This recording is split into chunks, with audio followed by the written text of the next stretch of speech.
Welcome to JD's Prep. In this problem, we are shown four relations. The first relation is given to us in the form of a graph in number 1. The second one is given to us as a list of ordered pairs in number 2. The third one is given as a table in number 3. And the last one is given as an equation in number 4. The first thing we want to do is state which of those four relations represent functions. Once we do that, we then want to explain why the other relations are not functions. The idea in general for a relation representing a function is that each input, each x value, each domain value, however you want to refer to them, goes to exactly one output, range, or y value.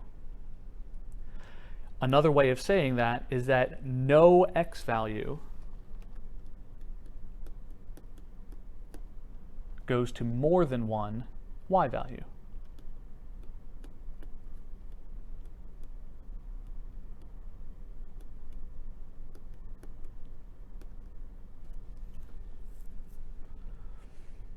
And so when we're looking at these four relations, we want to see if each of those has the property in which no x value goes to more than one y value. If we can find even a single x value that goes to more than one y value, it's not going to be a function. So let's start with the graph in number 1. The graph in number 1, we have 3 horizontal line segments. Some of the endpoints have closed circles, which means the points are included in the graph. Some of the endpoints are open circles, which means that point is not included in the graph. For graphs, to check whether any x values go to more than one y value, we use the vertical line test. And the vertical line test says that if we can find a vertical line that passes through 2 or more points on the graph does not represent a function. And in particular, if I look at this vertical line right here, between the endpoints of the second and third line segments, since both of those endpoints were closed circles, right, there were a closed circle here and a closed circle here, this vertical line that I drew in just passed through the graph twice. It's the only vertical line that passes through the graph twice, but as long as I'm able to find one vertical line that does that, the graph does not represent a function. We don't have a problem with these two over here, between the first and the second line segment, because only one of them is closed, the one on the bottom. So that is the only point that is included, whereas this point up here in the second line segment directly above it is open. So you can kind of think of the vertical line that I would draw in there going through a hole at that top line segment. But since we were able to find that first vertical line that passed through the graph at 2 different points, the first one does not represent a function. That means, down in the second part, we can start off by saying that our first relation failed the vertical line test.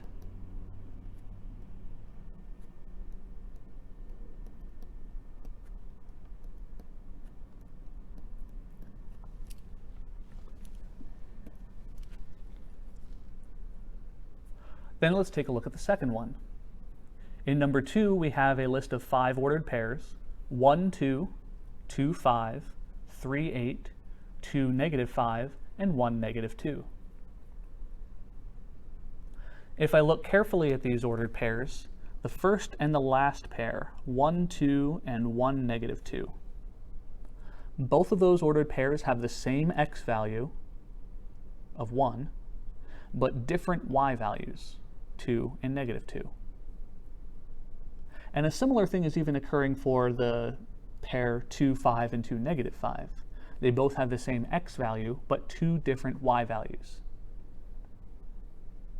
Because of this, if I try to put the number 1 or the number 2 into this relation, I don't know which y value I'm getting back. I don't know if the input value of 1 from the domain is going to give me back 2 or negative 2. And I don't know if the input value of 2 is going to give me back a positive 5 or a negative 5 from this relation. In order to be a function, I need to be able to put an x value in there and know exactly what I'm going to get back. So therefore, this second relation in number 2 also does not represent a function because of either of those two pairs. So the second relation, number 2, is not a function because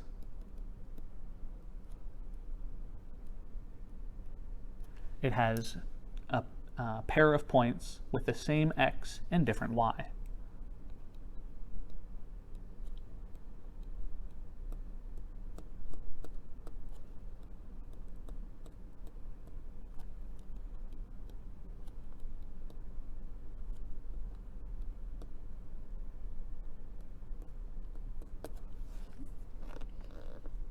Moving on to the third one, looking at the table, we have the list of our x coordinates, -4, 0, 4, and 6, and then our y coordinates of 1, 3, 5, and 6.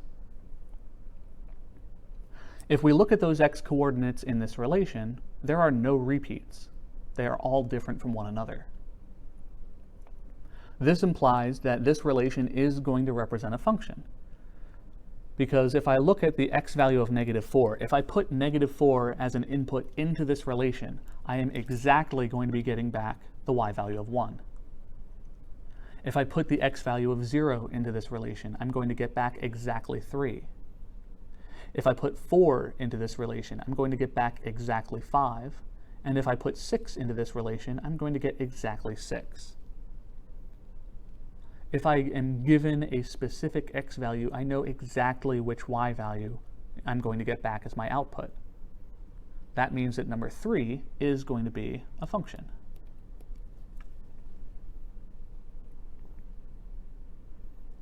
Lastly, we have number 4, y equals x squared. An equation with two variables, like in this case x and y, can represent a function as long as there is exactly one way that I can plug in an x value and get back a y value. In this case, if I plug in a value of x, this equation is telling me to do one thing to it in order to get to y. Square it.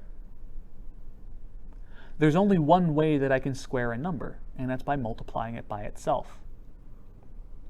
So, for instance, if I plugged in x equals 1, 1 squared gives me 1, so I'm going from x equals 1 to y equals 1.